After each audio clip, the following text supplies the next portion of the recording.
What's going on, everybody?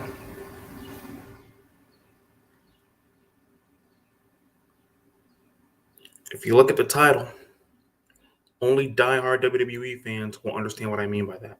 Diehard WWE and movie fans will understand what I mean by that. Chartoff-Winkler Productions and United Artists are what gave us Rocky.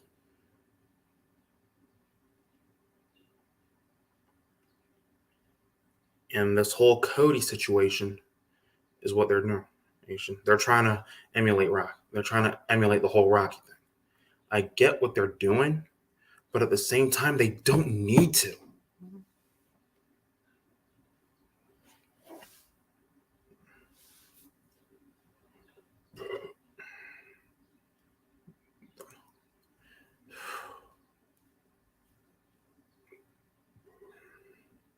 You know, if you tell them still mad about WrestleMania,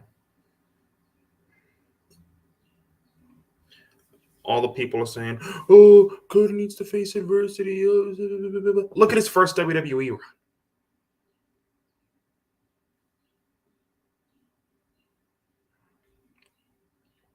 Look at his first run in WWE. They had him as Dusty's son. Then he started off with Orton Legacy.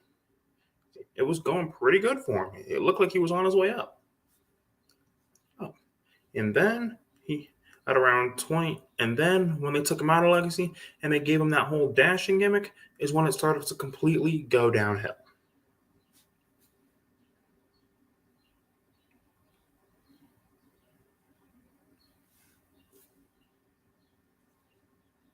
There was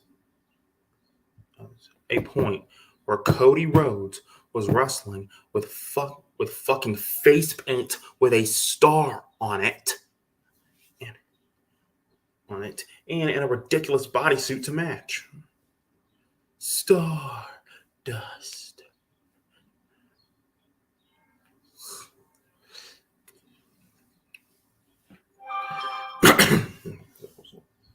My phone, hang on, y'all.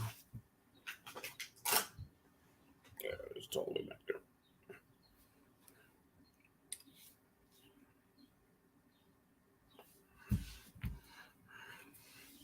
Okay. The thing is with WWE, they either try too much or they try very little.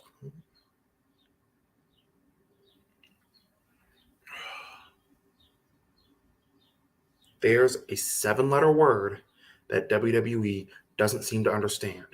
7 letters, starts with a B. Well, 6 letters, one's repeated twice.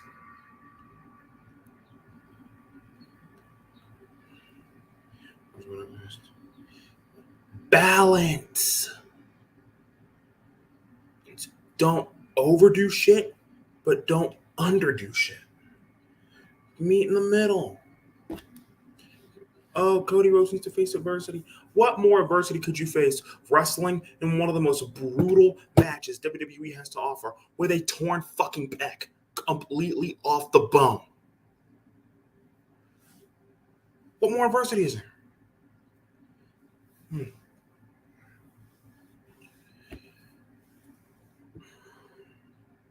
April 2nd, 2022. The night Cody Rhodes came back to World Wrestling Entertainment. There was much fanfare, much deserved fanfare at that. They were wondering, people saying, it's only a matter of time before Cody Rhodes becomes the champion, all this other stuff. Yeah. We were all excited for a new beginning.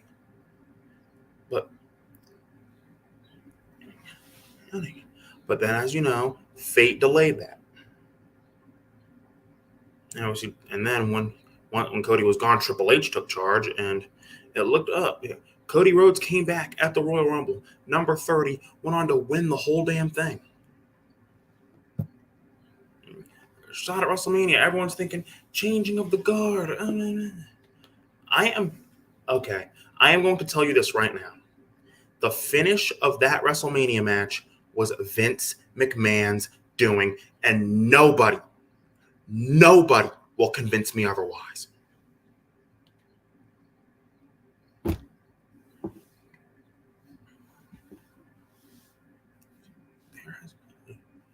there has been clamors for change. The table just completely. My laptop's actually on a collapsing table right now, guys. So we have to. Well, not a collapsing table. My table's fine. It's sturdy. It's strong. It's made to collapse, but nonetheless, people have clamored for change.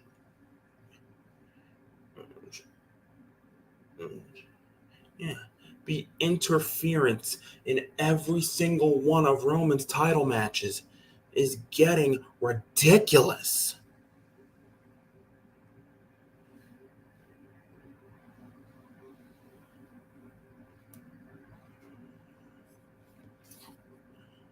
Yeah, I get it. Not every big match, not every big moment needs to happen at WrestleMania. But how long has Roman been champion? Universal champion. That's what we're going off because that's the one that's about to have 1,000 days. I guess. According to Wikipedia.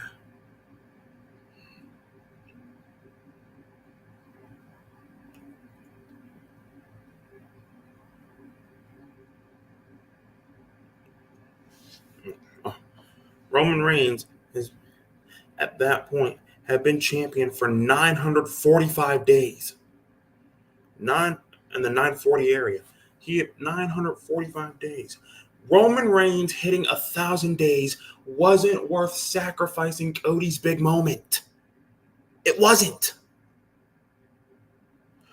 I get it. Not every big moment needs to happen at WrestleMania. But a 940 something day a world championship run, unending, the end of a run like that, that's tailor made for the grandest stage of them all.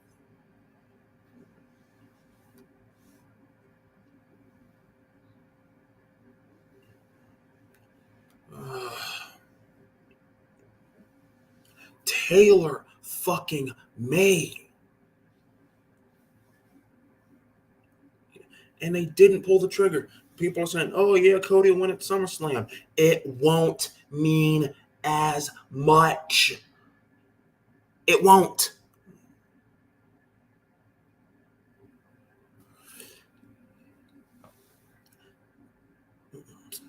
Fans think they know every fucking thing. They don't.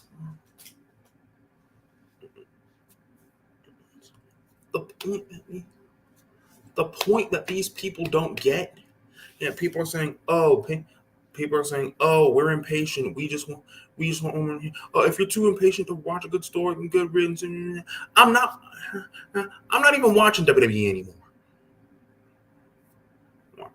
I'm asking myself every day, is it fucking Wednesday yet? I am.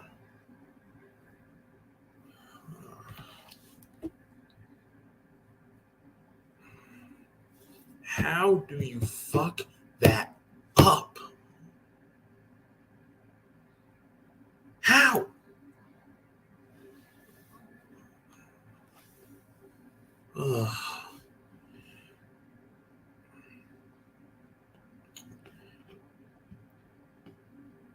We want a new champion. The problem here, the main thing myself and others agree on is that we wouldn't be as mad as we are about it if they hadn't merged the fucking belts. Ugh.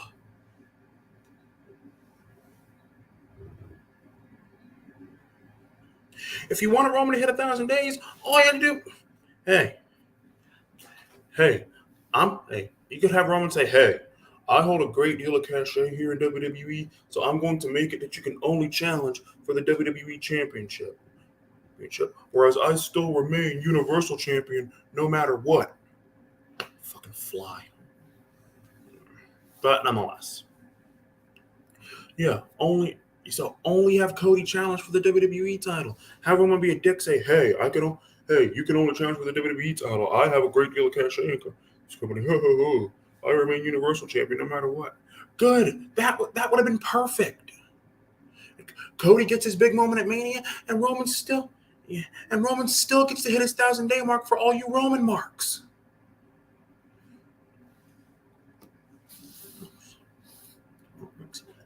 That was literally an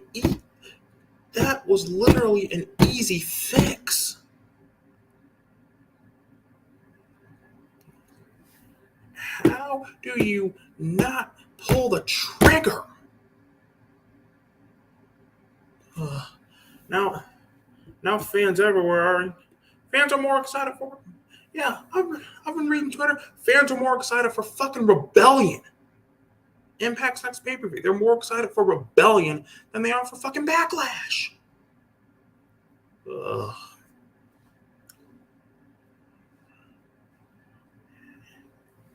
Oh my god. Ugh.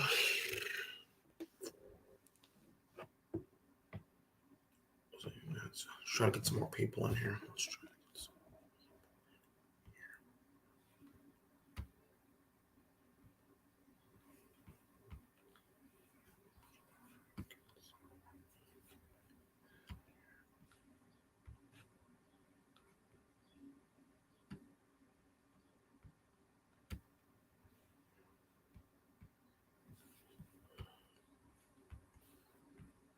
Be right back, y'all.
All right, y'all, I'm back.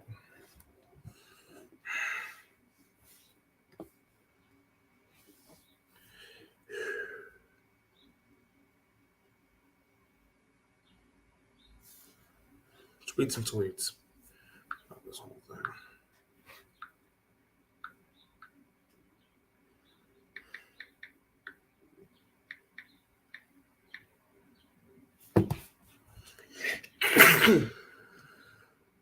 Sorry, all I hear that.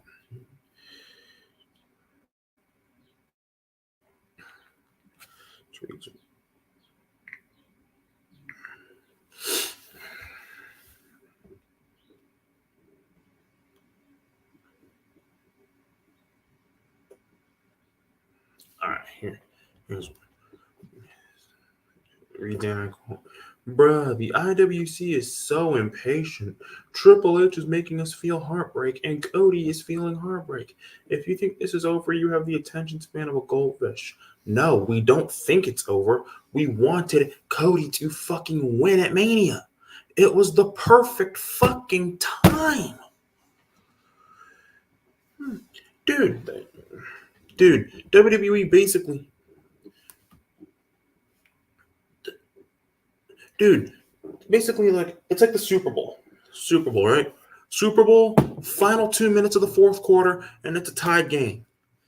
Final 2 minutes of the fourth quarter, it's a tie game, and the other team said, "Hey, you know what? We're gonna let you win." And the moment they hiked the ball, they all stood aside. They were all gonna stand aside and let you run to the end zone uninterrupted. That's what it was like. That's what it was like. And they fumbled the ball at the 2-yard line.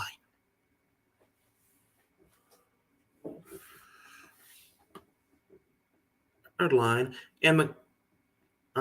some asshole quarterback on the other team, Vince McMahon, he said, "You know what? We're going to run the ball, intercept it, the our end zone. Yeah, Roman wins."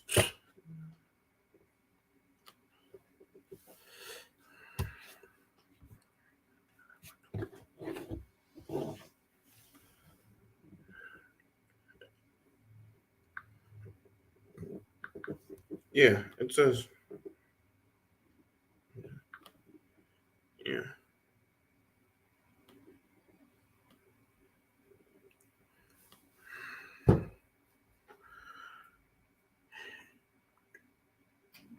How I said it last. I said it at the podcast after the. I've said it at the podcast. I said it on the right through the table after WrestleMania. How do you take a story that is so easy to not fuck up and you fuck it up? How?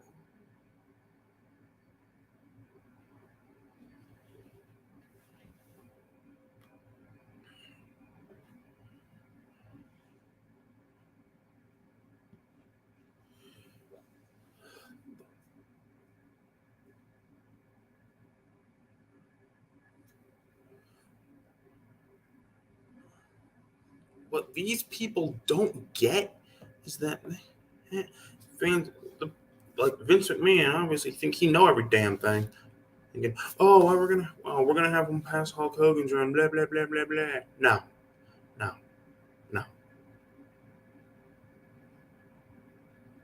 Roman needs to lose those titles at or by SummerSlam. If he doesn't, I can guarantee you will. Guarantee there will be a mass exodus of your fan base. Of their fan base. What's up, Tyler? What's happening, bro? You sound sick, you all right? Yeah, I'm fine. I wouldn't say I'm sick, but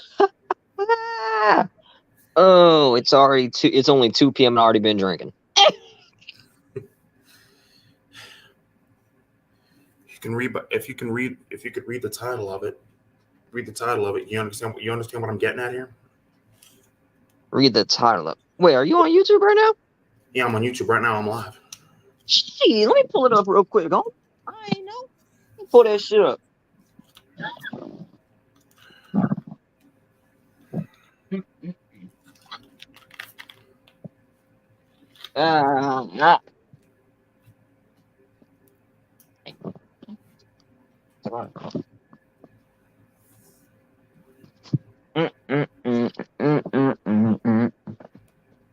Let me see this mother. So what, is just your name on YouTube? Yeah. Logical villain, Aaron King. Oh, gotcha. Let me see what you're talking about.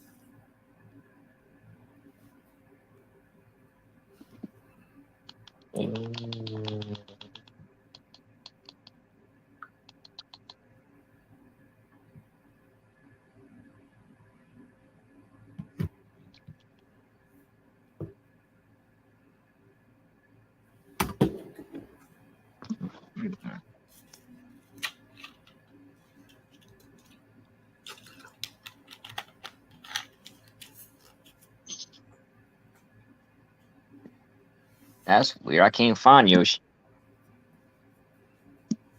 Let's see some.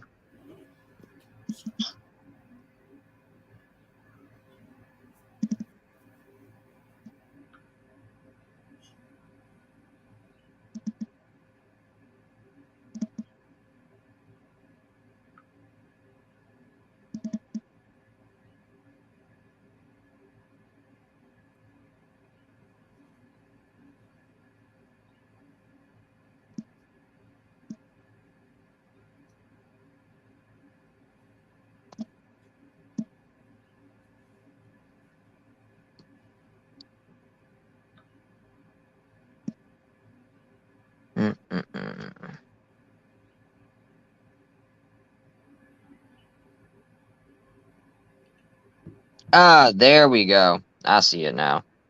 Let me see. Ain't Chartoff-Winkler Productions. Are you? What the fuck? What movies did those two? What series of movies did those two companies help put together?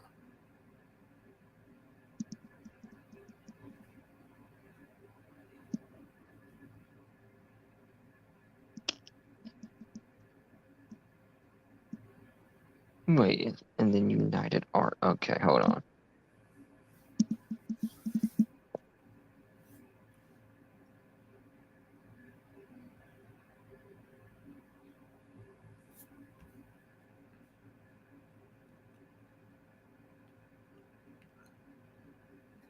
Get it? The fuck? Okay, Rocky. Never mind.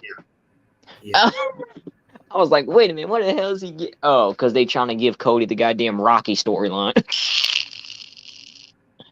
Yeah, I compared before you came in. I compared it to like the fourth quarter of the Super Bowl, last 2 minutes. The other team actually says, "Hey, you know what? We're going to let you win." The moment they hike the ball, the other team stands aside and they let you just straight run to the end zone uninterrupted. That's what it was like at WrestleMania. But then, you fumbled the ball at the 2-yard line. I wouldn't even call that a fumble. I'd say so. If you would think everyone just stands aside and you see the one free safety just start fucking running towards you with a and just clocks the hell out of you when you think you had it. And that safety being Vince McMahon. Yep.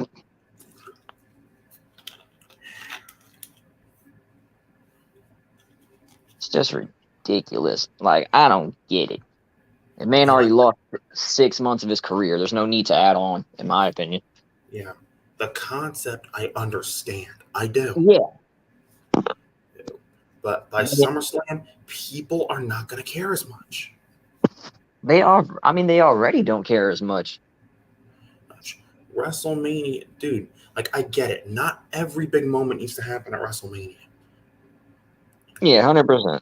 Not every big moment, but how long was Roman reigning before? I think it was like 9:45 or so. He was somewhere around there, yeah. 9:45. The end of a world title reign that long was tailor-made for the showcase of the Immortals.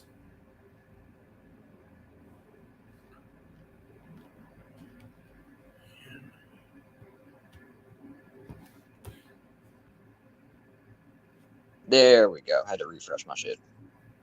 Yeah, I get it. But like this, at the end of a world championship reign that long was tailor-made for the grandest stage of them all. Yeah. That's what. There's no reason they couldn't have just given it to him. People are just calling now. Every Roman mark is calling us Cody fans impatient, or like, Cody needs to face adversity. What more adversity could you have him? What more? I think Dax Harwood said it best. If you want Cody to go through adversity, just look at his first WWE run. Yeah, true. He, he started off great.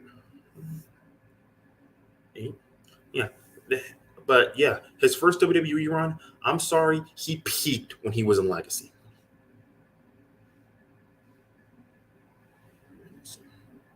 Yeah, I say he peaked when he brought back the white strap IC belt. That could also be arguable. But the only thing that was good about the dashing thing, in my opinion, was when actually he became undashing. Mm. When he went on Mysterio. And then they Oh had him yeah. wrestling in face paint and in a bodysuit. Oh Lord. April Don't get me. April 2nd, 2022. The night Cody Rhodes came back to World Wrestling Entertainment. You notice during that match, he did the old Stardust taunt. Byron called it showboating. Well, Byron can't get shit right nonetheless, but Byron called it showboating. Corey Graves put it better. He was shedding skin. Yeah, I mean he did that for a good bit, like during AEW and just his indie run too. He would just randomly just pull it out. Shedding skin. Like what more adversity? Yeah, Hell in a Well, Hell in a Cell's lost its luster anyway. It's practically dead in the water, but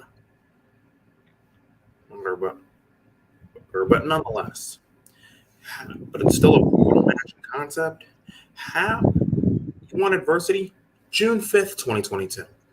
Cody Rhodes entered one of the most brutal matches WWE has to offer against, when he wants to be, one of the most dastardly and violent WWE had to offer in Seth Rollins, with a pec that was torn completely off the bone. Yeah, If you know anything about pec, yeah. I've unfortunately suffered that one of the kind most of painful injury. injuries you can It actually was to have. my left one. Yeah, I've had that injury happen to me. It was just my left pec. It wasn't my strong side, and even so, that crap is terrible. It literally feels like that part of your upper body's hanging on by like a nerve. Any little Yeah, thing will cause extreme pain and discomfort. It's not fun. yeah, yeah. And Cody he delivered Cody cutters with his bad arm, where the full force of Rollins' face was going on it. He survived getting kenned, the smallest thing. Imagine a kendo stick getting rammed in there. Yeah, that to me was the most disgusting part.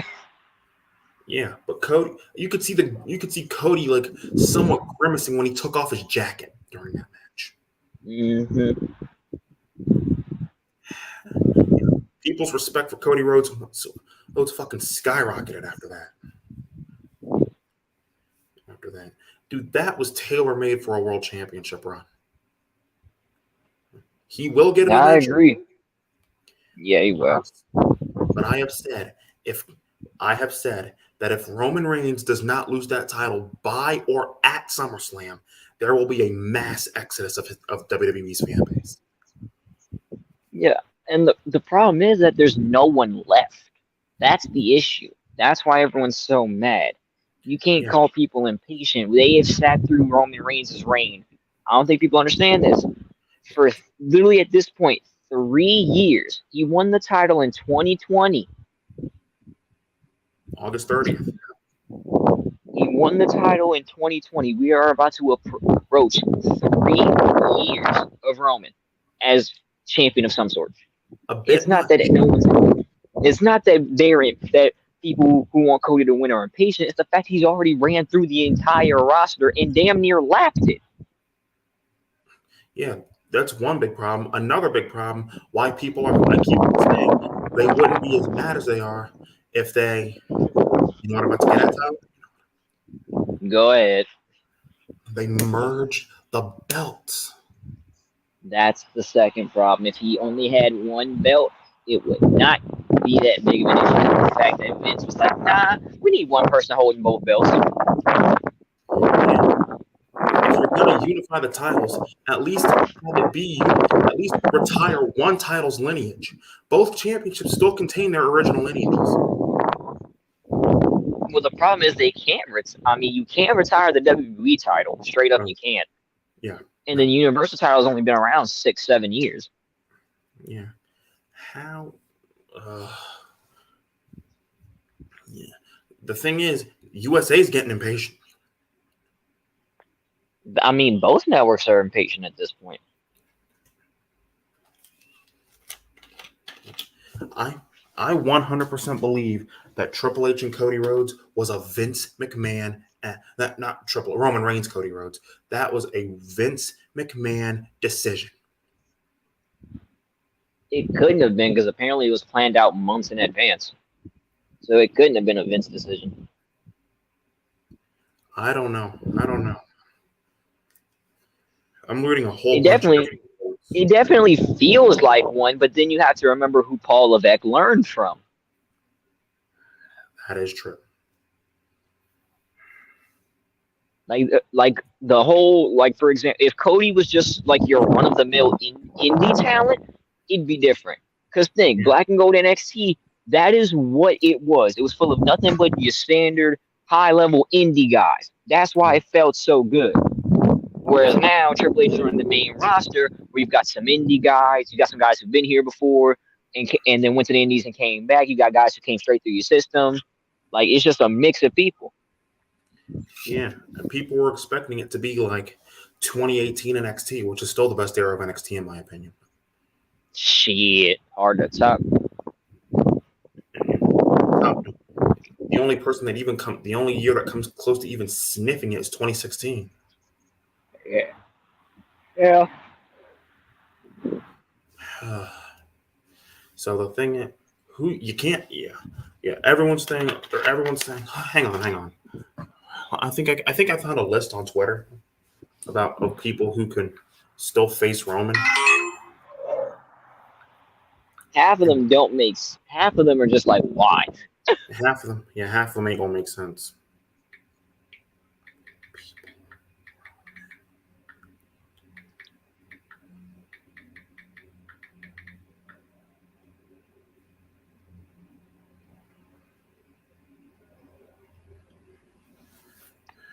Come on, where is it?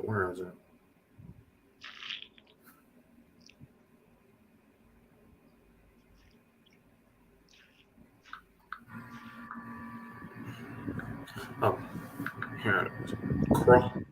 Here it is. Cross. Hell no. Nope. I'm a Cross fan. Hell no. Don't do it. Nakamura. That one, okay, I'll let you slide. This isn't me. No, I'm saying whoever made the list, I can let them slide on that one.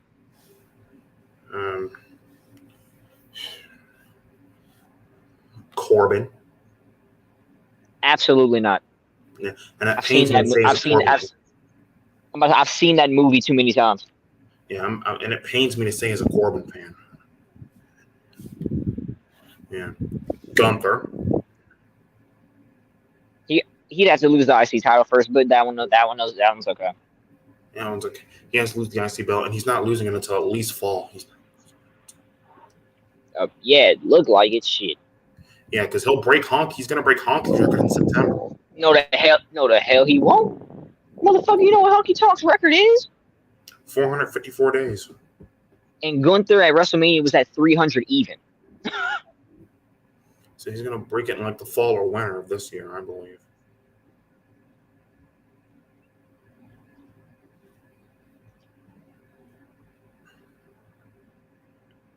But people are saying Orton.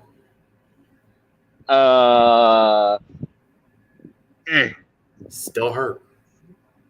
Not only that's not even the angle I was gonna go. I was like, even when he comes back, he's still gonna be associated with Riddle. Yeah, he's gonna. Yeah, Orton was fed to fucking and when Lashley was WWE champion, Orton was fed to Lashley. Oh, don't remind me. If Orton can't beat Lashley, what the hell makes you think he's gonna beat Roman?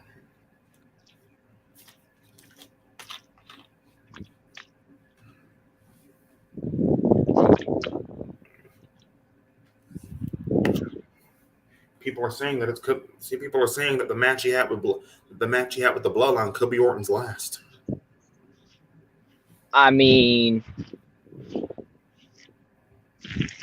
maybe it may not be. Who knows?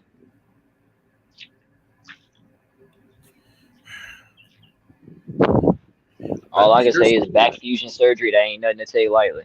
Nope. Edge's career ended after triple fusion neck surgery for 9 years. Edge.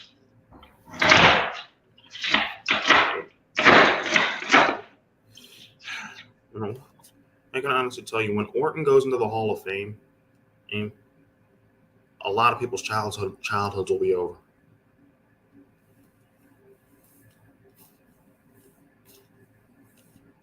My childhood would be over.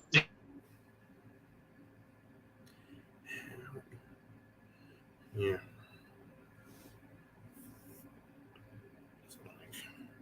People are saying Solo. They're gonna petition for that soon. Not surprised. They're gonna petition for that.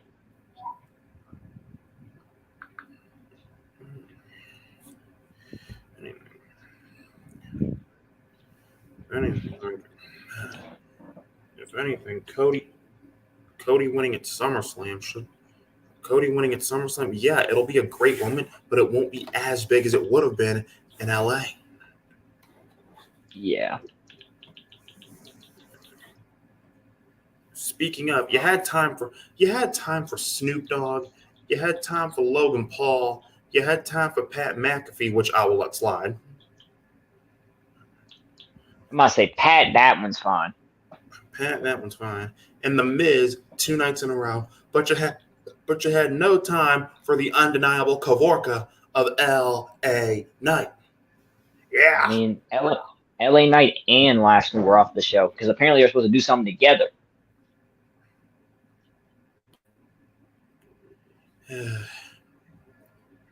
but at least we got Owens and Zayn as tag champs. Yeah. And we have Mello as NXT champ. Yeah. Rhea is SmackDown champ. I mean, there were some good decisions. Yeah. So Judgment Day's off. By the way, that Rhea and Charlotte match, I think, blew everyone's expectations out the water. I think that goes without saying. It didn't blow my expectations out the water. It met mine because I remembered the shit that happened during COVID Mania. Yeah, I'm never letting it go. All right. Performance Center Mania. No, I'll never forget. They went out there and they put in work. It's like, okay, bet. If y'all just do anything like that match, we're fine. And they exceeded that match. Yep.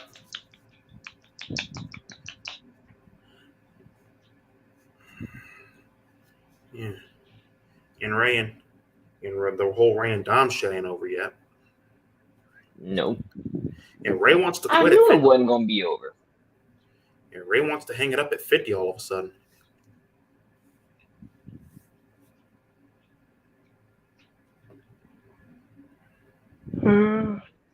Wait, if he wants to hang it up at 50, that means eventually him and Dom are going to fucking night. Yeah.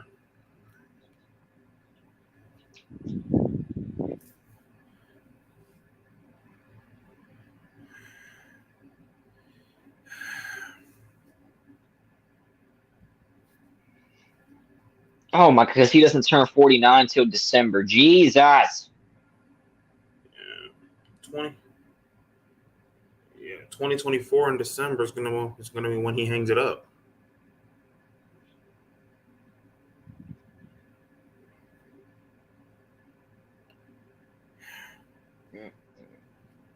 And I just saw this on Twitter. We got Ilya Dragunov versus Von Wagner.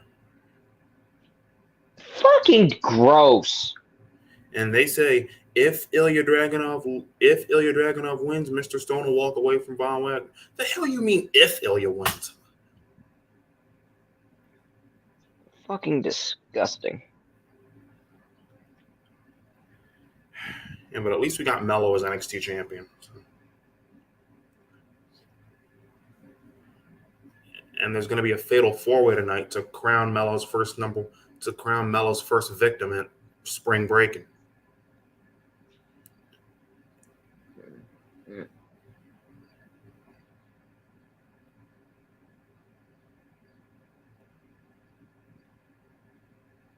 Tyler?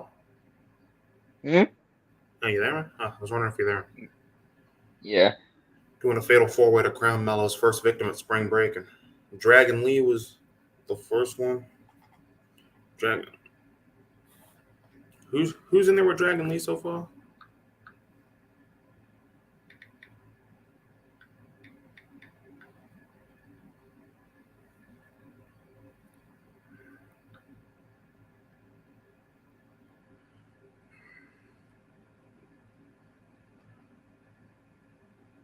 Ooh, JD McDonough.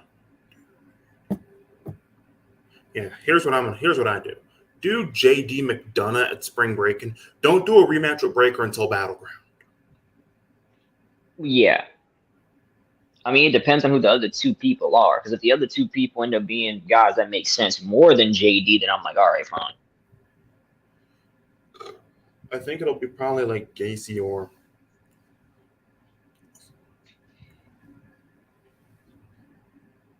Is Grimes still hurt? Grimes doesn't even go to NXT anymore. Grimes ain't hurt. He was just working main event a couple weeks ago. But yeah, or better yet, they could have. I don't think Roddy's ever coming back. I don't know about him, dog. If they have Roddy return during this match, cool.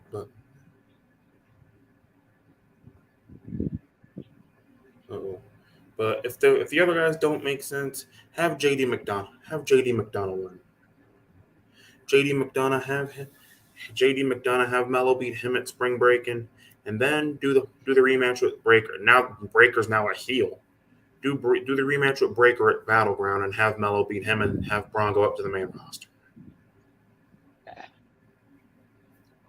Just like how it used to be. Mm-hmm.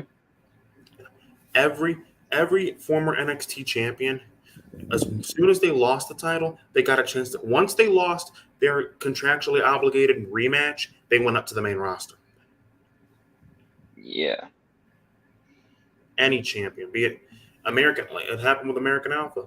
The moment American Alpha lost the titles, they got a rematch against FTR, not calling them the Revival.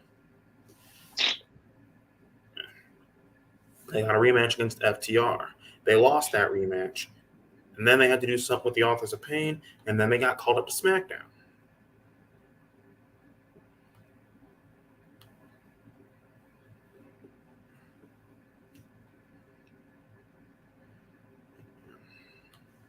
So I don't know where the hell Jason Jordan is.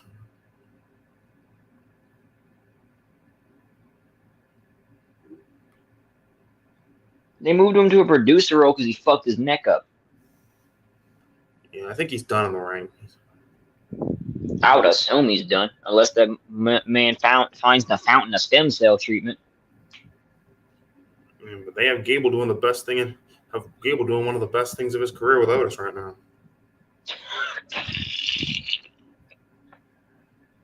Oh Lord, fucking Otis, shit is ridiculous. I don't care what anyone says.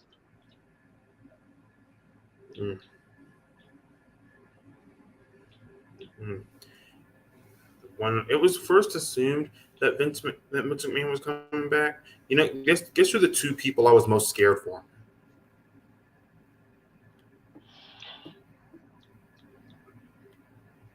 Who are you scared for? I was scared for Karrion Kross. Three people, actually. I was scared for Kross, Scarlett, and Knight. Yep. Yeah, I was worried that they were going to get rid of Scarlett as a whole, turn Kross back into the yard sale version of Shredder, and they thought they were going to have him be LA Knight be Max Dupree again.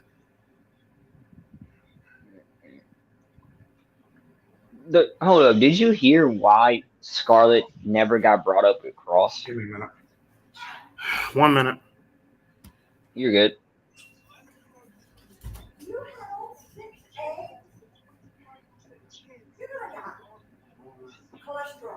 All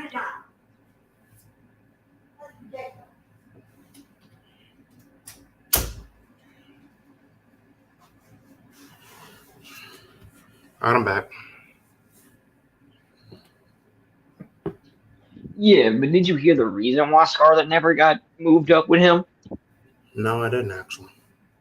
So apparently during training, she actually popped one of her implants, and then Vince just never found the time to actually bring her up. Hmm.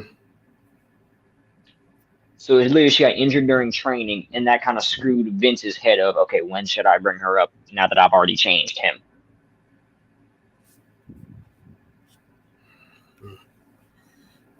Ridiculous. I knew Cross was doomed the moment he lost in 90 seconds to Jeff Hardy.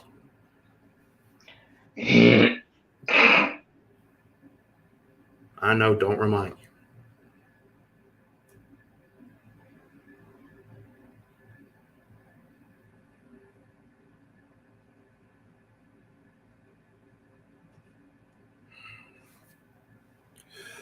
Yeah. I remember when LA Knight was. I was really looking to see what LA Knight could do on the main roster with guys like Orton, Edge. Then he came out in a suit and some motherfucking glasses. Mm-hmm.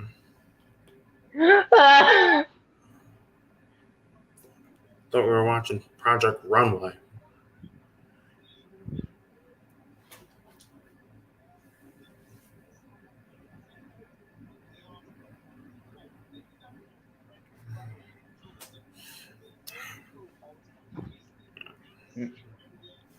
I get it. Yeah. But there was a report going around. I'm not too excited. I'm not getting my hopes up too much. That's saying that as soon as WWE merges with UFC, Vince is ain't gonna have very much voting power anymore. Do you even know what that means? Not really. Because it has nothing to do with creative. That doesn't mean he's losing power in creative. Only way he can lose power in creative is if Ari Emanuel and Endeavor straight up say, we don't want you here. What that voting power means is that he can't do what he did last time and just bring people in and fire people whenever he felt like it. Yeah, so in terms of the executive stuff, like how he just brought back those random 2 executives that were for him. Mm-hmm. Yeah, he can't just do that anymore. Yeah. Another person I still feel genuinely bad for.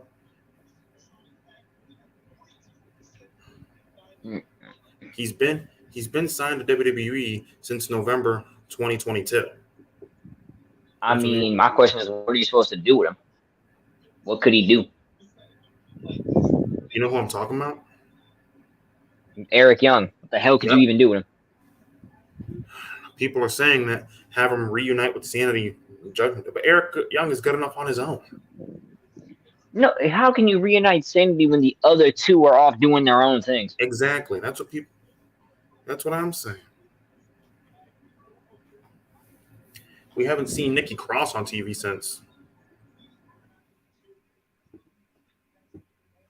It's been a while already. Yeah, and Alexander Wolf is gone. He's back in the UK doing indie shit. The next time we see her, she'll probably be in that stupid superhero suit again. Oh, Lord, don't wish that on her. I'm not wishing it on her.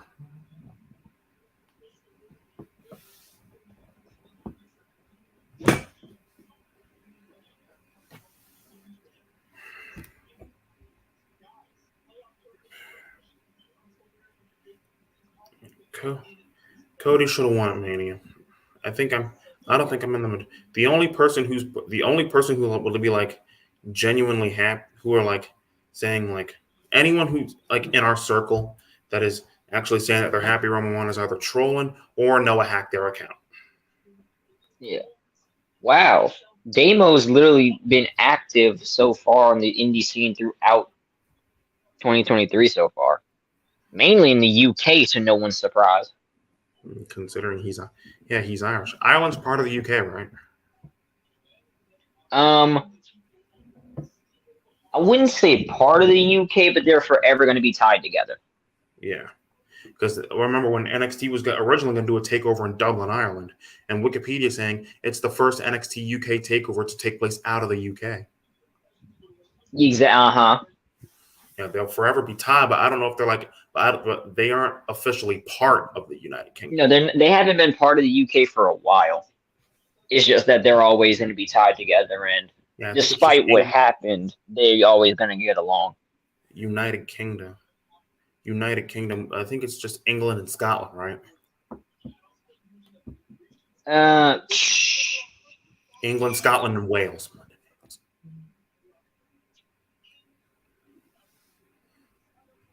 It's England, Scotland, Wales, and the northern part of Ireland, I think. Yeah. North. England, Scotland, and so where Finley's from, he's part of the UK, but where Sheamus is from isn't. Yeah.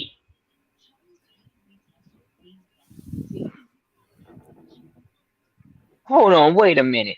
Alexander Wolf just worked the Indies last week. Yeah.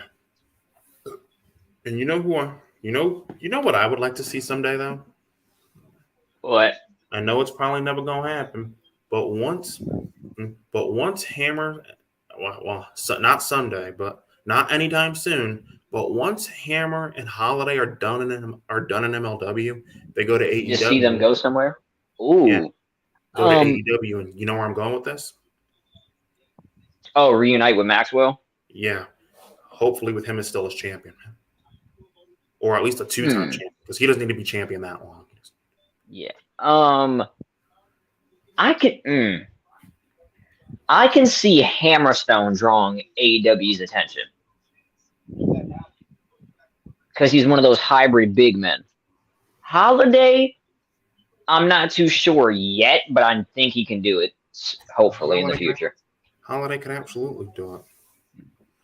And keep him. And Holiday's actually pretty chill in real life, unlike MJF. Yeah, that's the weird part. I ain't gonna lie. Like him and Hammerstone are some chill ass dudes, and you got Maxwell, just a grade A asshole. Yeah, I started to think, believe it or not, when I first saw Holiday, I thought he was just like another MJF, like a guy who lived his gimmick 24/7.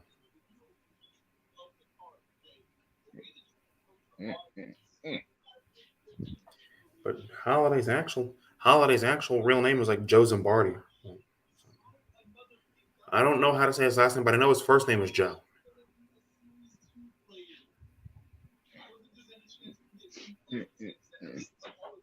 So do you think, but is it bad that I still think Holiday will become MLW champion one day?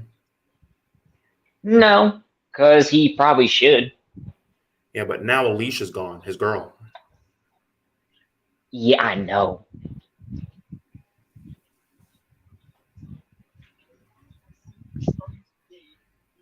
And were they just storyline dating, or are they dating in real life? No, it ain't storyline. Let's just say, I forgot what show they were at, but in storyline at the time, they were supposed to hate each other, and then they got caught like holding hands and looking through each other's phones and crap. I'm like, oh, so y'all just dating, and y'all okay? Yeah, because I remember their banner on Twitter.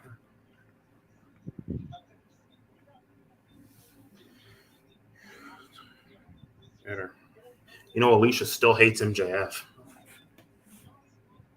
Mm-hmm.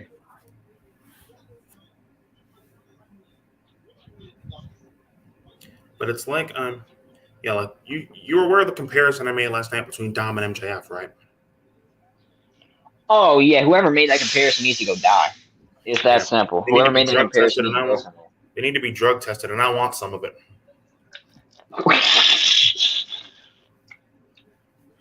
I want some because that's probably that good. But yeah, Dom gets more heat than MJF, but Dom botched 3 times last night. He sure did. Boy, that was funny as hell. three times botching. Whereas MJ, yeah, like Dom's obviously still very, very green in the ring, but it's not fair. Which he shouldn't be because it's been 3 years already. Exactly. And his promo skills, even when he knows better, his promo skills are questionable at best. Whereas MJF's mic work speaks for itself. Look at his matches with Punk, Guevara, Darby Allin, and Jungle Boy. Wait for in-ring work and character work. Dom looks uncomfortable. Just the deadbeat dad can only work for so long. Dom looks uncomfortable half the time doing that. Whereas MJF, I said he could piss out the eternal flame with a smile on his face. Yeah. Well, to be fair, I don't think he would actually do that. Because, I've seen the eternal flame. It's like, and believe me, Maxwell wouldn't even be able to pull his zipper down without Secret Service being on his ass.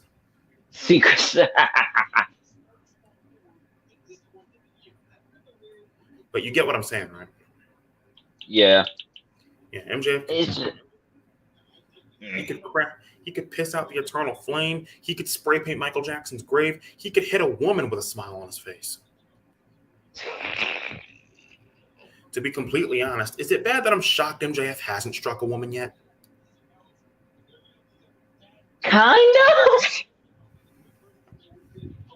I wouldn't be surprised if there's a match on the Indies where he had to fight like Chris Statlander or something. He beat the piss out of her. I wouldn't be surprised at this point. Yeah, but like an actual MJF hit someone with MJF hit William Regal with brass knucks in the back of the net because he had a bunch of health problems.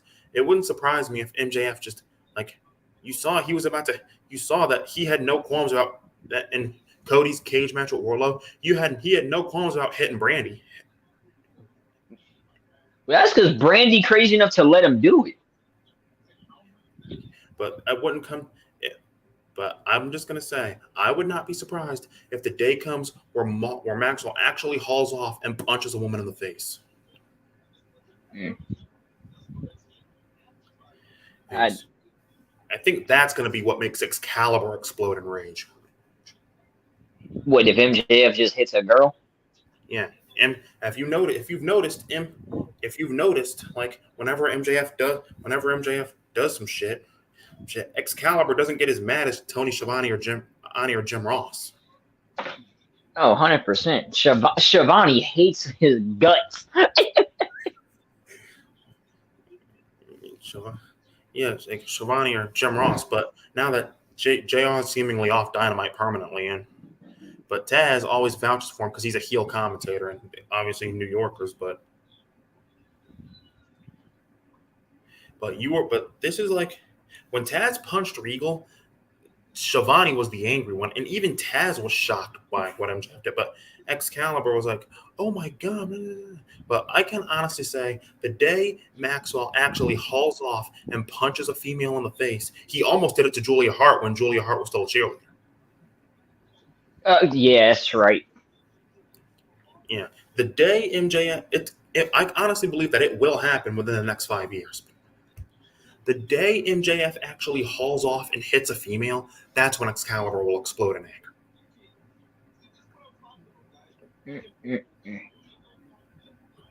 But if you've noticed, in general, Excalibur rarely gets mad on commentary, period. True. Well, I mean, he's too busy trying to commentate every damn thing from the moves in the match to the people competing on the next show to the people competing on the pay-per-view. You got a lot of work. Yeah, he rarely ever gets mad on commentary, but on the rare occasions he has, MJF was always involved. Yep. Yeah, like at All Out 2021, where MJF initially beat Jericho. Excalibur was like, no, this is bull. Or when Jericho and MJF attacked the Young Bucks' dad, they were like, MJF and Jericho have gone too far.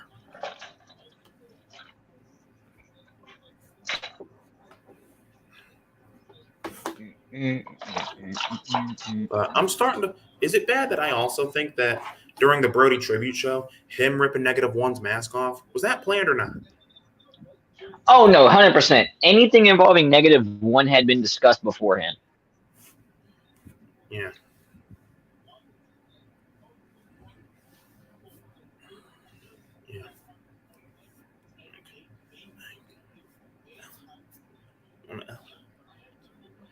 when when LFI ends up getting those tag team championships, that tag team division will end up getting, because LFI, I can guarantee you, bold prediction, LFI will win the tag team titles come fall of 2024. Which tag titles? Does that matter? AEW.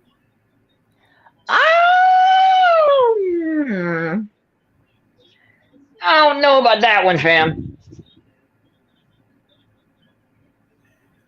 I don't know about that one. I really don't. This is coming from somebody who is not only a fan of LFI, but he's so much of a fan. Where is it?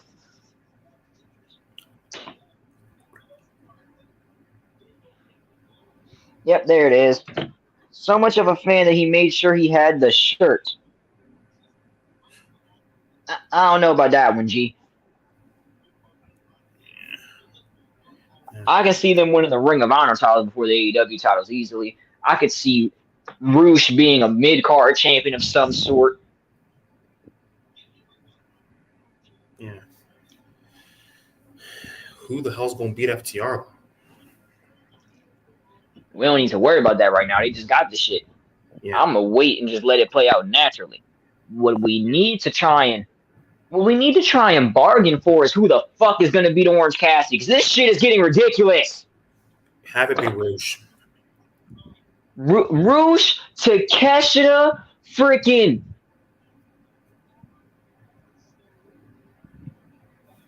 Bandito when he gets his visa renewed. I don't care who. Commander? Nah, he not signed. Oh, he isn't? No. Commander's technically AAA. Yeah. Hey, isn't Buddy Matthews facing Orange Cassidy tomorrow night? Yeah. I mean, if Buddy wins, I'm chilling. If Buddy wins, I'm chilling. Buddy? So do the... So, you know what? All right. So I think... So MJF and Sammy are heel, right? Wait, who and who? MJF and Sammy. Yeah.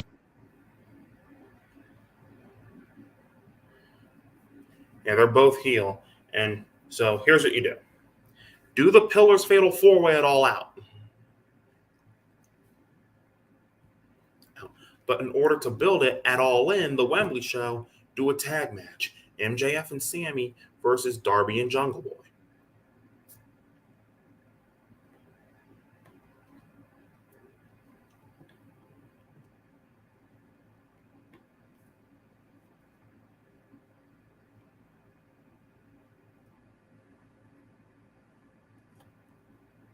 Tyler, you there? You hear me now? Yeah, I can hear you. Yeah, if anything, they're not going to do that 4-way at All Out. They're going to do it at Double just because it's closer. Yeah, that's true. So who do you have MJF defend the title against at All Out? I would just play it safe and do Hangman, but that's me. I just play it safe. Then at All In, have Hangman team up with the Bucks when Matt gets healthy again. Yeah, true. And who would MJF team with? Well, his gimmick is that if he ever needs help, he just pays them. So it could really just be any heel. I need to. I mean, if it was me, I would just play it safe, Butcher and Blade. Yeah, because they have ties with MJF. Perfect. Yep. Perfect. But people are also saying they're saying that one match could sell out the Wembley show like that.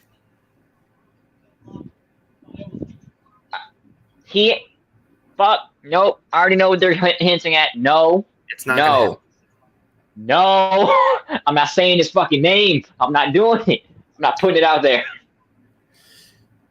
Yeah, I just hope that I just want to see Jay Light versus Pac at All In.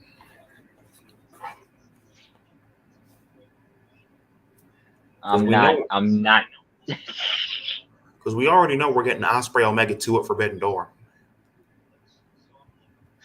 We're already getting Ospreay Omega 2 at Forbidden Door. That's what it looks like, huh? Because they announced the little mini Mini tournament. tournament, and we're getting Osprey and Omega too. And Osprey wants to work All In as well.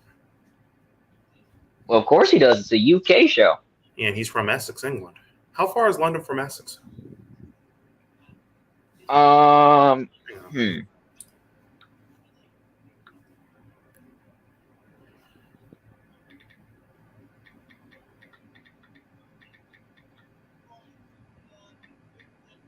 Here it is. 53 minutes drive. Damn. So, perfect.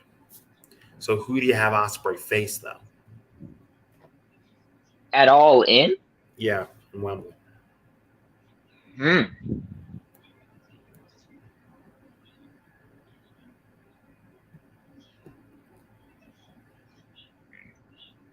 See, that's a hard one. Because once again, if this was me booking this show, because he obviously Osprey is like just a mega heel. If it was me, I would say Bandito, but because Bandito, we don't know when he coming back. Yeah. Who Well, could he face that's been a regular? Speaking of, and Tyler, I know we've been talking about this and why TK wouldn't be stupid enough to do it right now, but I think the red tape. I think that the red tape that Triple H and Vince McMahon are still cutting through about it. I think personally, call me crazy. I think that the red tape Tony Khan would have to cut through for doing women's blood and guts would pale in comparison. No, the hell it wouldn't. Do you realize there's so much red tape for him to cut through on that? WWE even tried to get advertisers to pull from AEW because of how graphic those women's street fights were.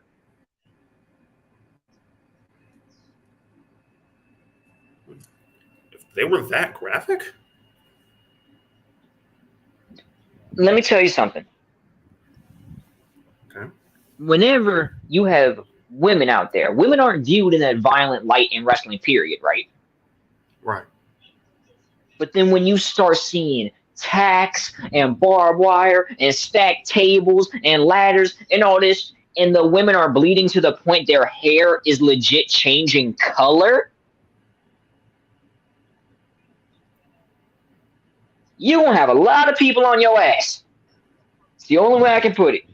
So if that's the case, in that case, the run street fights, they'd be calling for AEW to be shut down if they did a women's blood and guts match right now. No, literally, I'm going to say literally 2020, the Tay J versus Penelope Ford and the Bunny street fight match, they were pearl clutching and trying to give them so much flack that they tried to get advertisers to pull from them. That's why, in my opinion, trying to do a women's blood and guts match is probably the worst idea he could do. Yeah. Yeah. Besides, you said it. Who's the one that said it? Was it you or KB that said every time there's been a blood and guts match, someone's falling off the top? Was that you? Was that you, KB, or Notorious? KB, because of Sammy. Yeah, Jericho and one Sammy and two. Name one woman that's crazy enough to take that bump. Fucking none of them. Britt was at one time. Britt not crazy enough to just get thrown off of a fucking 20-foot cage. Is it 20 or 25 foot? Somewhere around there.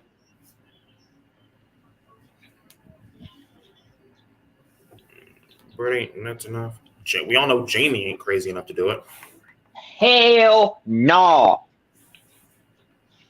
We know Saraya ain't gonna do it. Fuck no. We ain't gonna do it. I was gonna say maybe Riho, but I'm not putting that tiny girl through that. no. Maybe, I don't know. Maybe Anna. Oh, who am I kidding? Anna almost died.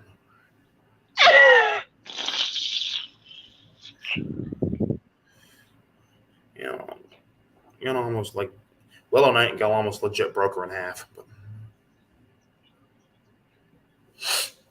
yeah, maybe Ty could be crazy enough to do it. I don't know. Ty's literally not competing right now because of her back.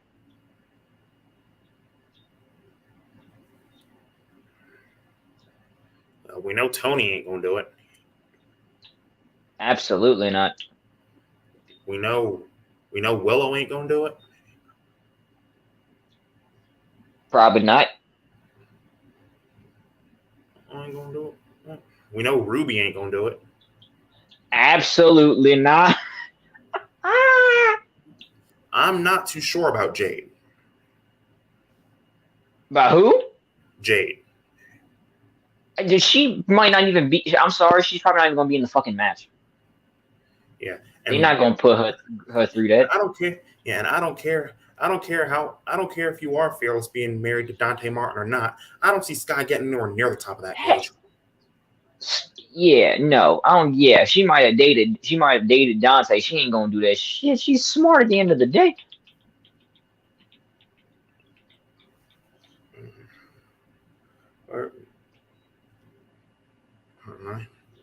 I was gonna say Leva. When was the last time she did anything? Wait, who? Leva, the librarian. I mean, she ain't even on TV like that.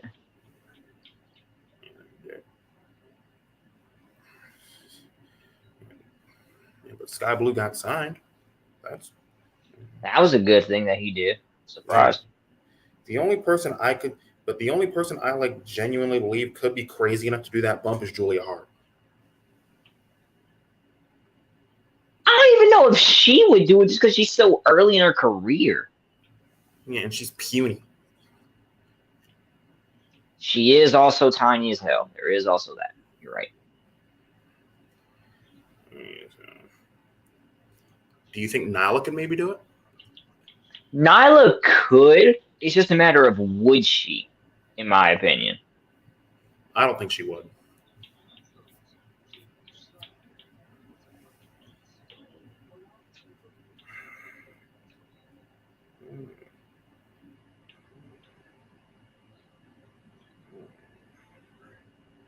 Well, we know Britt wouldn't do it. No, Britt won't do it. Jamie won't do it. There was talk. We all know that ain't gonna happen now, but there was talks of the Bellas going to AEW. Oh yeah, no, them Garcias are done in terms of the ring stuff. They're done. Yeah. And besides taking a bump off that cage, neither one of them would do it.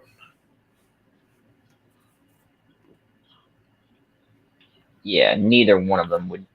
Neither one of them would, especially not Nikki. Yeah, Nikki, that's a no. Definite no. Brie, a slim maybe.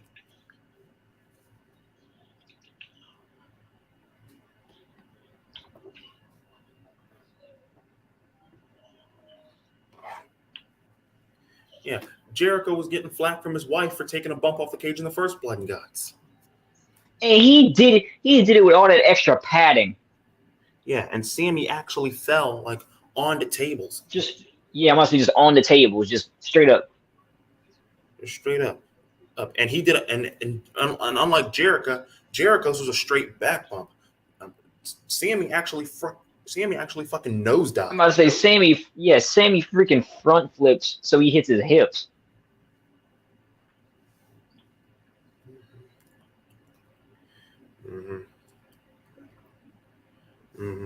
The next Blood and Guts match, I think the next one should be Team Claudio versus Team Eddie.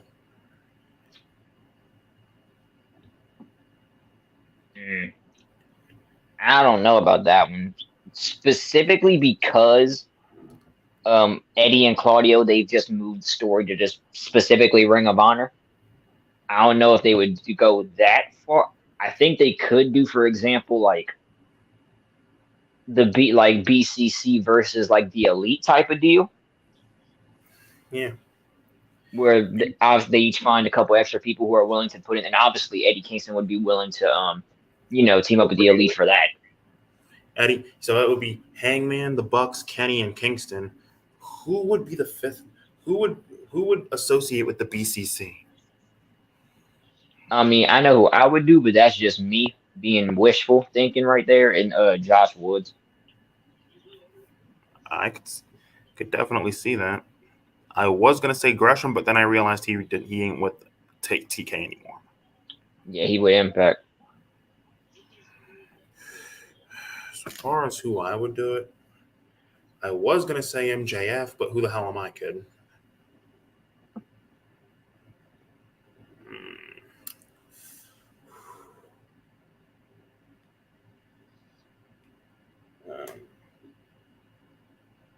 BCC and maybe Ethan Page. Ooh, I don't know about that.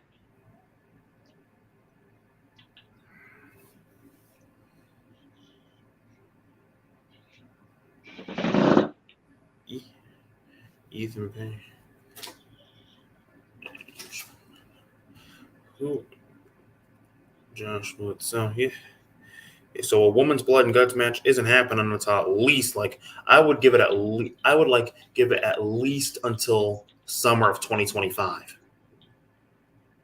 Yeah, another year or two, then we can obviously bridge the convo. But until then, No.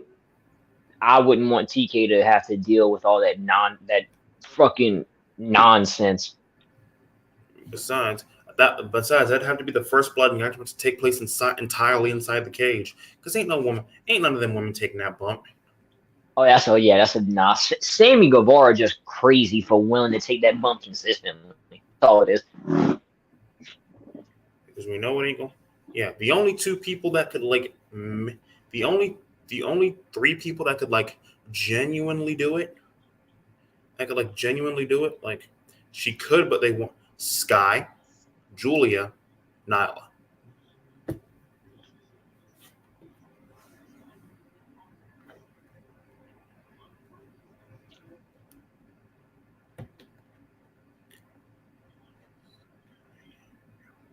Yeah, but Sky ain't stupid. No. I wouldn't even call it stupid. I just say playing it safe.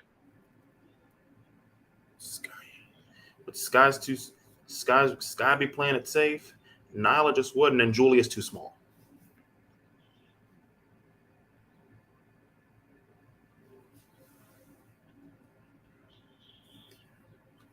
Speaking of, who wins the Owen this year? Ooh, that's a tough one.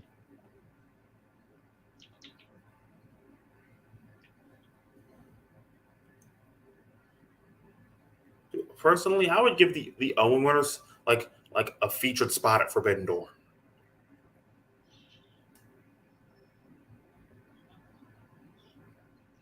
I mean, yeah, that'd be a good thing to do, probably. More men and women's. With our luck, you know where I'm going with this, right, Tyler? No, I don't.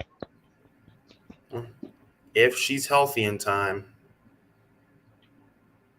Martha Hart's going to be standing in that beautiful dress, and everyone in Las Vegas is going to have to bear witness. Know where I'm going with it now? Not particularly. Everyone is going to have to bear witness to another game of tonsil hockey. No. Hell to the no. Pop. No. I will not. I'm not tolerating them two winning the fucking Owen tournament. You can kiss my ass.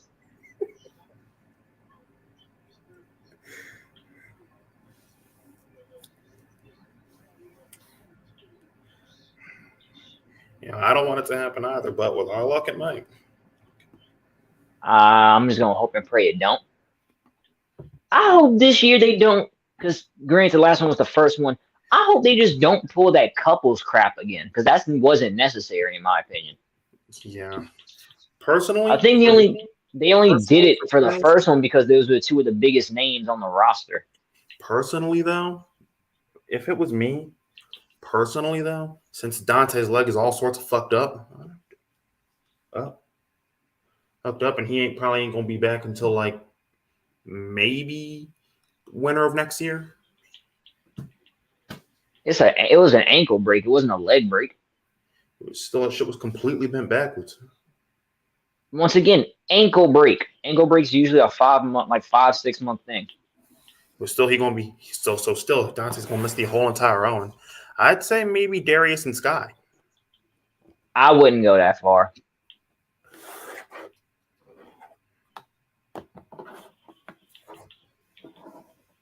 To be fair, Top Flight just can't catch a break, man. Nope. First, it was Darius with 2 leg injuries. Now it's Dante with 2 leg injuries. With a leg injury. I don't know what it is at all. I don't know what it is. I don't know what it is either. Yeah. I can honestly say if Sammy and Ty win the Owen, I think there's going to be a Tyler Hater meltdown. I would 100% just leave everything in a fucking pit of rage. Just nope, I'm done with this bullshit. Y'all can have y'all fun. I'm out of here. So, you're actually going to Double or Nothing? No, I'm talking about any type of watch party or whatever. Nope, bye. I'm not dealing with it. Y'all can have it. Yeah, I would say, you know what I would if it was those two, I'd probably steal one of the trophies and take a. I wouldn't steal one of the trophies. Oh my god. I'd probably just go to Jacksonville. I'd probably just wait till Tony Khan's out of his office and just crap on his desk.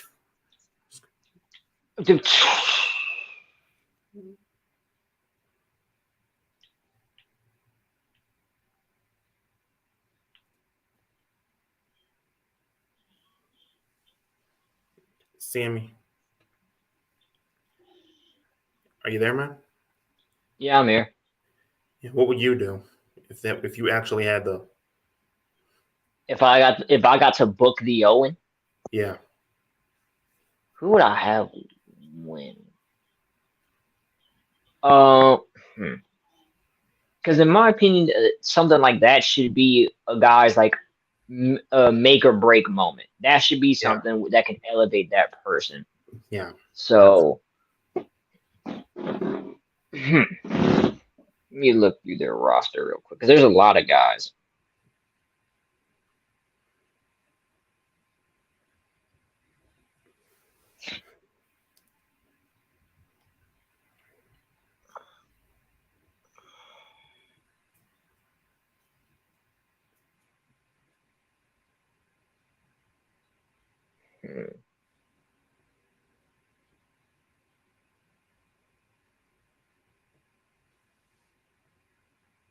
Okay, so for the men's side, this is just me. Men's side, I would have Keith Lee win. Solid choice. Yeah, just because once again, this should be somebody's make or break moment, and with all due respect, he needs something in terms of singles. He needs it. For the women,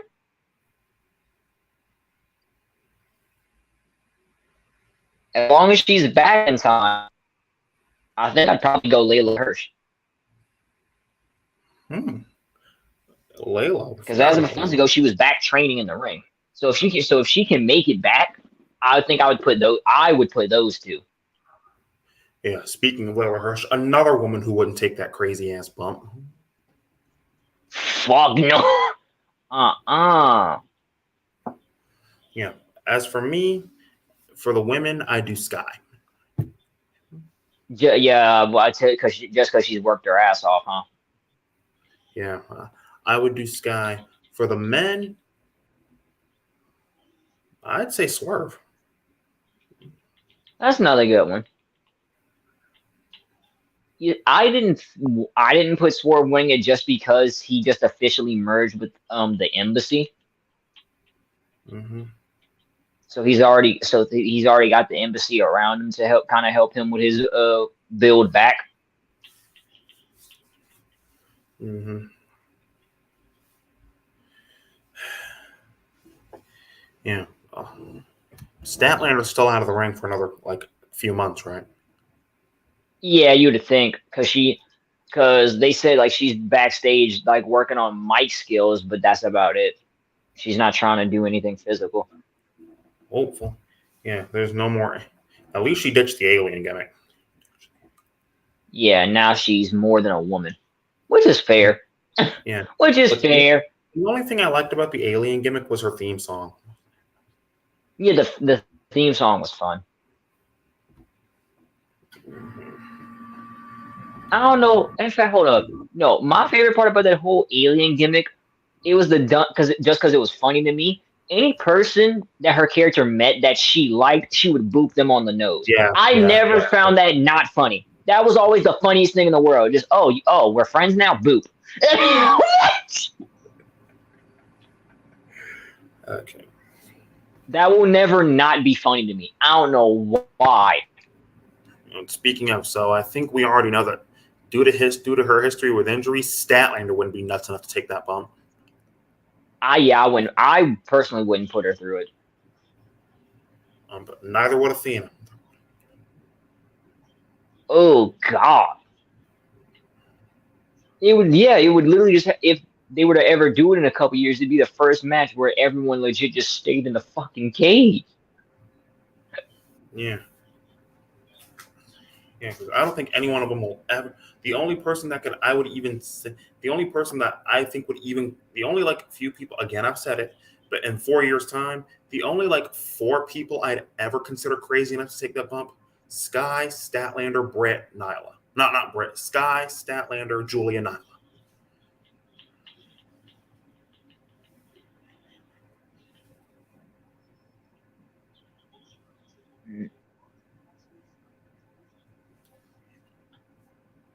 Yeah, that's yeah.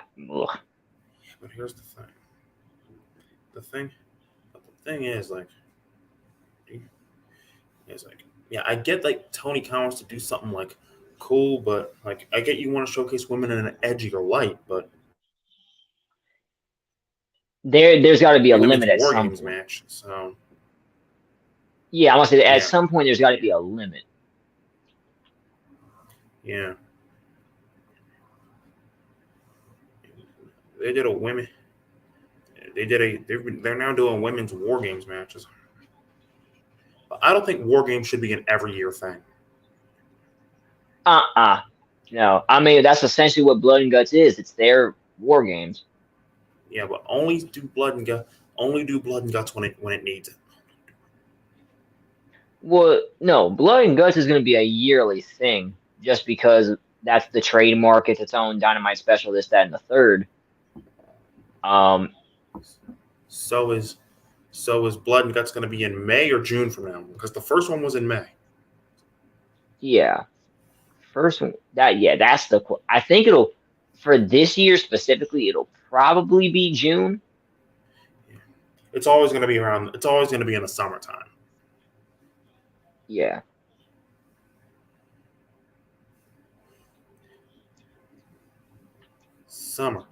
Summer, unnecessarily hot weather, and people flying 25 feet off cages.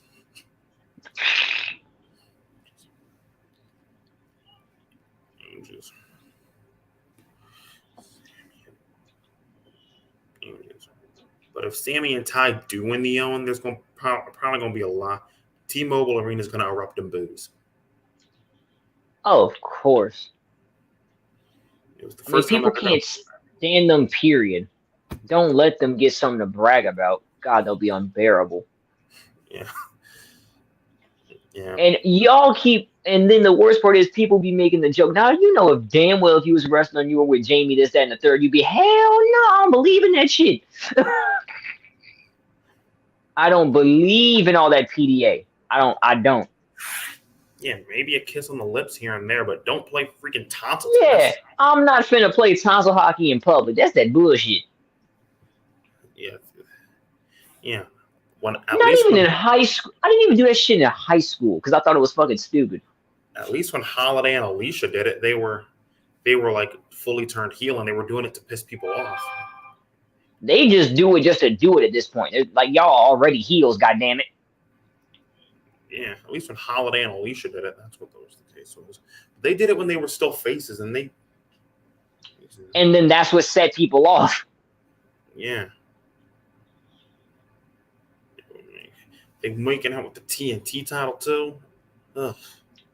Stop it. I hope that title got a thorough clean. Mm-hmm. What was it? Sam, but I think the next Blood and Guts match will more than likely involve Jericho again.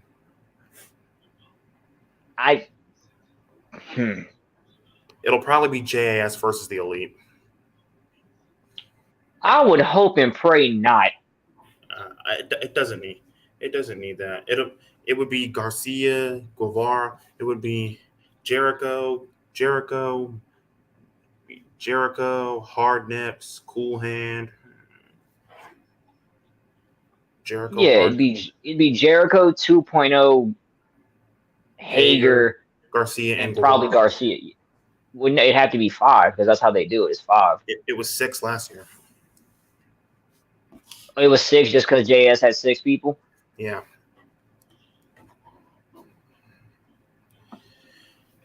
It'd probably be all of JAS. It'd be Garcia. It'd be Jericho, Garcia, Guevara, Parker, Menard, and Hager versus Adam Cole, Matt and Nick, Kenny, Hangman. And who would be the 6th man for the Elite? I'm not going to say Cutler because no. Takeshita? I don't mind that. Or maybe Umini, considering that him and Jericho have history, considering that Jericho tried to cinch his face with a fireball.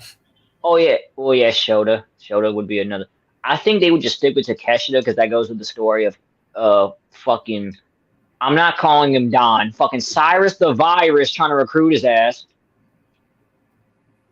Yeah.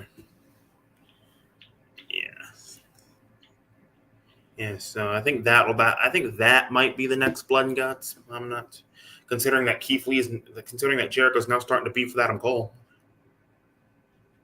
Yeah. And the fact Keith Lee really pressed him like that fucking killed me on the inside. I don't know why.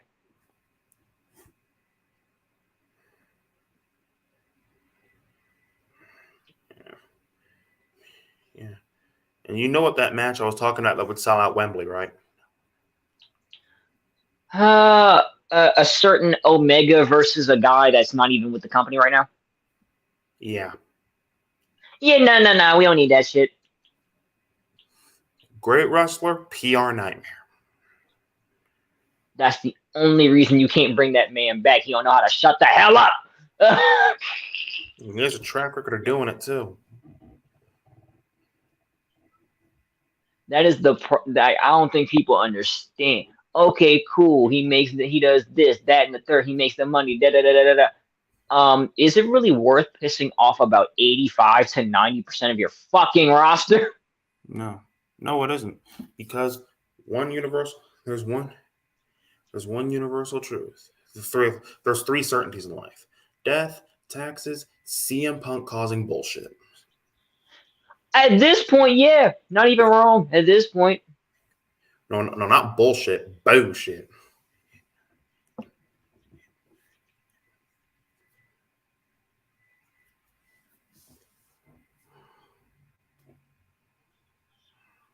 Boy, there's something that I think would probably main event All In. what? Saraya versus Jamie. I don't think they would be crazy enough to put them in the main spotlight. Well, I think we're getting Saraya versus Jamie at All In regardless. We might. Because we know Jamie's going to be there, so considering that she's probably going to be the AEW Women's World Champion still around that time. Probably, yeah. Wembley's going to go completely insane for her. Yeah. UK's a loud ass crowd, bro. They are. That's the funny thing is that they are. UK and UK and Chicago are always going to be the loudest crowds. Damn near, yeah. Forbidden Door 2 is going to be in Canada, right? Yeah, Toronto. In the Raptors arena, funnily enough. Raptors. Why doesn't Toronto have an NFL team though? I mean, Canada doesn't have an NFL team, period, so.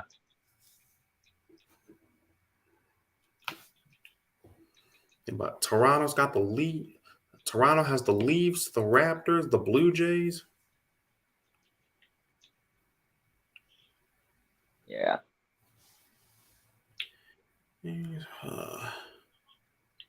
What was it? Yeah. Toronto. Yeah. So, they're probably going to feature Christian at Forbidden Door, right? Yeah. Because he's from Toronto.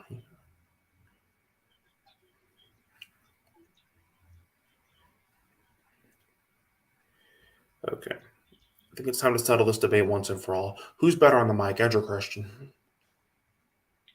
On the and better in terms of what? Because that matters to me. Oh, yeah, like in terms of story, I think they're both better in their own ways. In terms of story progression, Edge. But in terms of actually just being in terms of just savagery and stuff, Christian takes it. Christian, exactly. That's why I asked that question. I'm like, because the moment MJF left after cutting that pipe bomb, I think the moment after MJF left, people were wondering who's going to take his spot while MJF cools his jets. Who's going to? Because I think like MJF was like legitimately pissed off during that promo. Either that or he was just acting very, very well. Tyler, was the pipe bomb just acting or was MJF like legitimately furious? I'd say a little bit of both. How so? Because obviously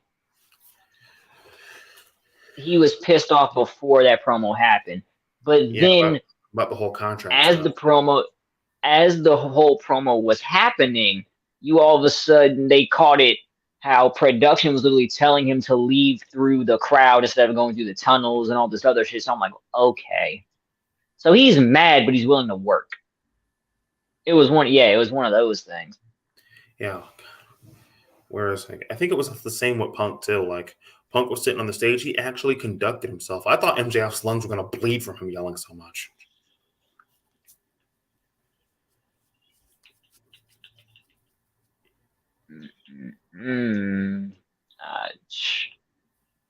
Yeah, but like the moment who's going to be the top four? People were saying the moment Christian Cage turned heel, like I don't know, but people if you look at Christian's work in 2007 at TNA, guy was a dick. Grade A dick. But then I saw him cut that first heel promo on AEW television. I was like, MJF who? Yeah, the guy was an asshole. Yeah. I just want to see a heel versus heel promo between those two.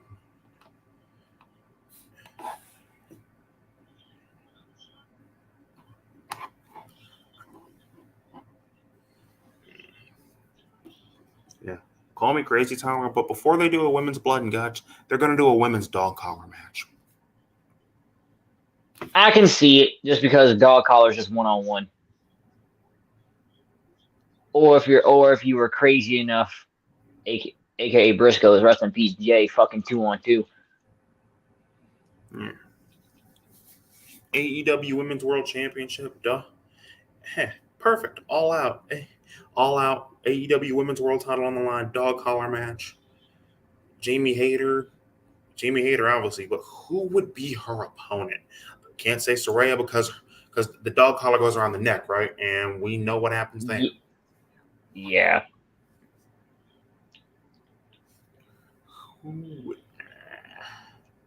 Who could? Because the thing about dog collar, it has to be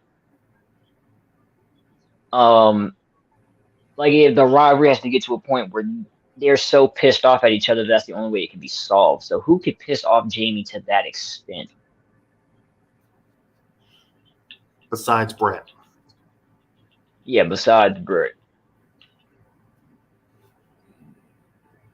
Hmm.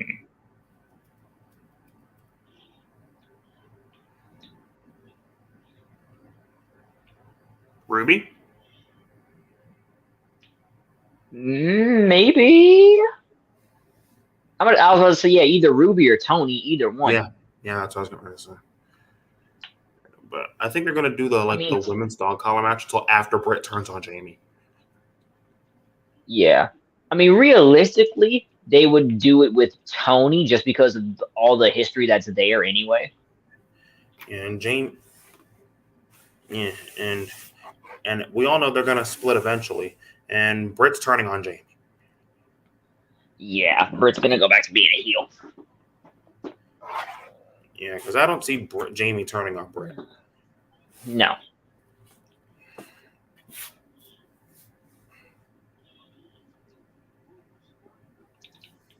Jamie turning on Brett. Like,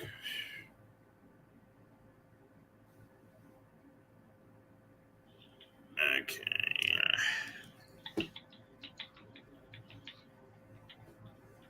People are saying that people on Twitter are actually saying they want to see Cena versus Theory one more time.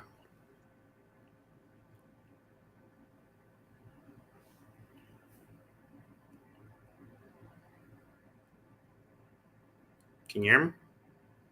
Yeah, I heard. Yes, you could tell if you look at that match, you could tell Cena's heart just was not in it whatsoever. Yeah.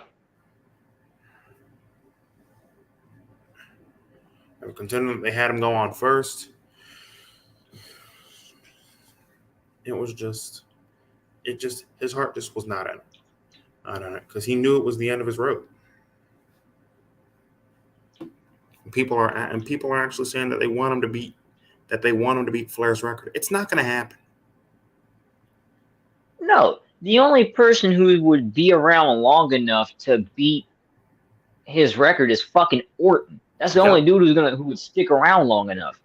Yeah, before Triple H retired, I always said that there are only two people who should break Flair's record, that being Triple H or Randy Orton. But I was going to say three with Batista, but Batista's too far off. Yeah, Batista done found his passion for acting, which I didn't even realize homie was that good of an actor. Yeah, so Batista's already a 6-time world champion. That means he'd have to win the title 10 more times. Takes too much time. We knew wasn't going to be Batista, so it should have either been Triple H or Orton. He'd have to win it 10 more times just to tie the record. 11 more times to break it. You're right. But the thing is, now that Triple H is gone, Orton's the only one that should break it. I mean, in my opinion, it should have always been Orton.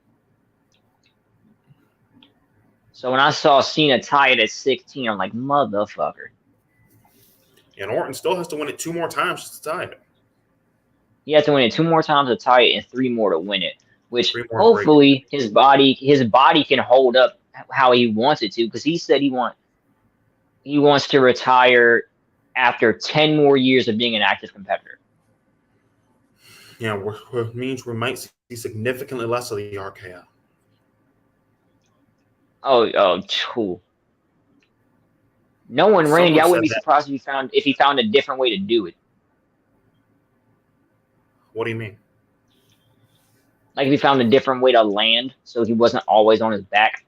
Like if he was able to get like his butt down first or something.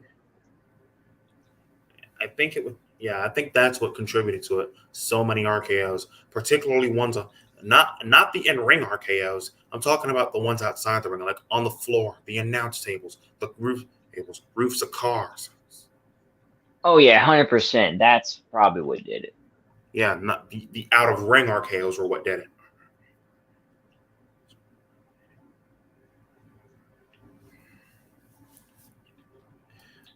But I think it was Jordan that said, like, there's going to be plates in his back. So if anything, we're probably going to see more of the RKO.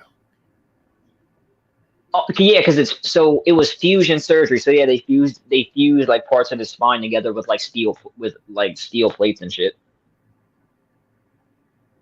So if anything, we So might yeah, see if anything, more. you might fuck around, end up seeing it more because he knows he can just take the hit.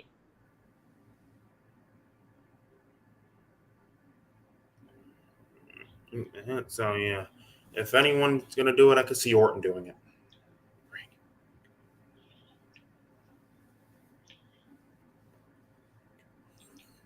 You know, Undertaker wanted Orton to break the streak.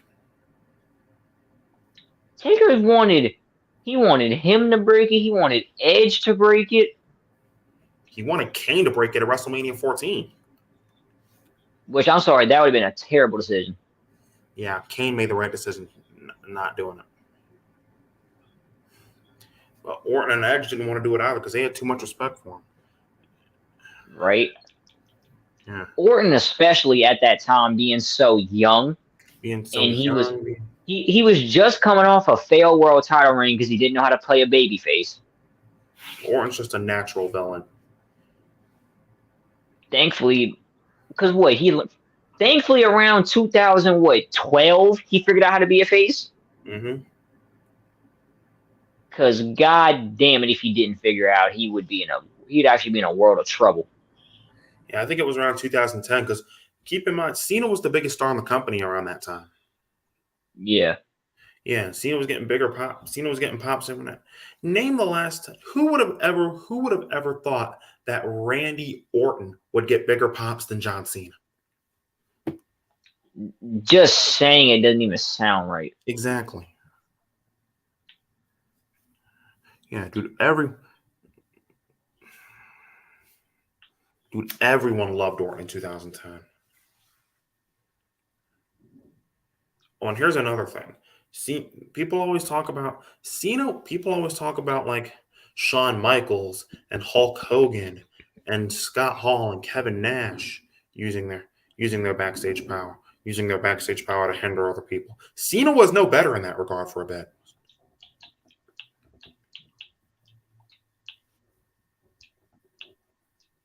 Yeah. Yeah. Obvious example, the Nexus. With all due respect, more than 50% of them weren't ready. I could see that, but Jericho and even Jericho and Edge wanted to lose that match. Which is okay, fine and dandy, but like I said, more than half of that group wasn't ready for that. Yeah, well, I could definitely see it. Just focus on like the guys that could do it, like We're ready.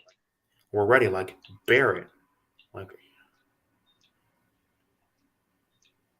Barrett, Otunga, crazy enough. And as much as I like Michael Tarver, guy was taking up space. Dude, don't get me started on him. Fucking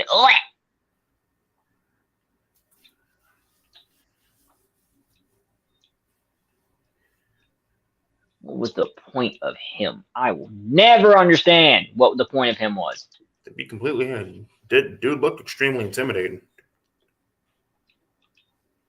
Anybody who wears a fucking bandana around their face at all times, no matter how hot it is the scariest motherfucker ever. Yeah, but the thing that made it bad, like Cena came back after taking an Orton-like DDT onto the concrete. And I'm not talking like onto the floor. Like Barrett actually pulled back the matting and did a DDT onto the concrete floor. And Cena still came back and won.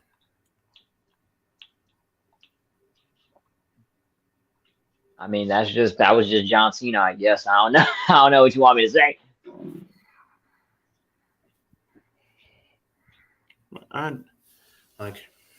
They tried to get him his win back.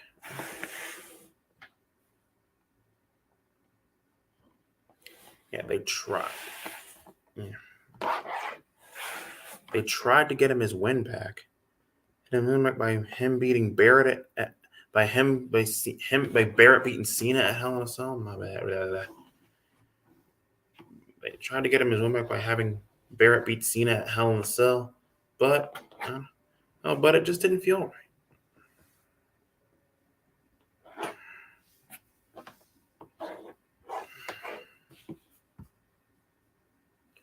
But nonetheless,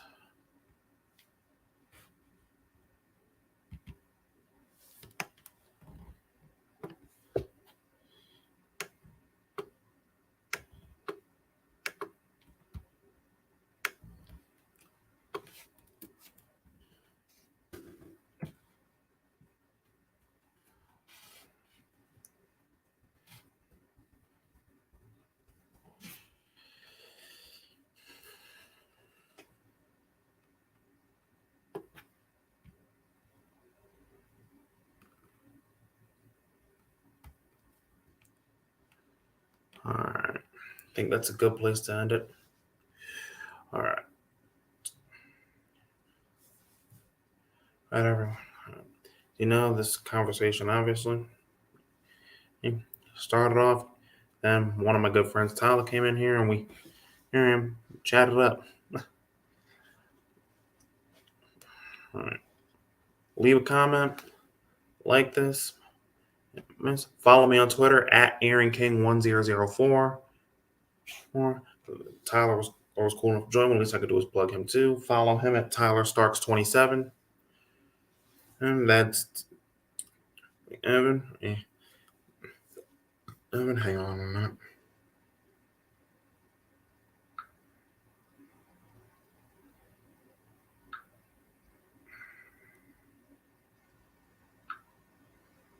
That's Tyler STARKZ27.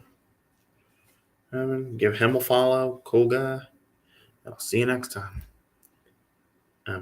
This has been the Logical Villain, Aaron King. And this has been Right Through the Table. See you next time.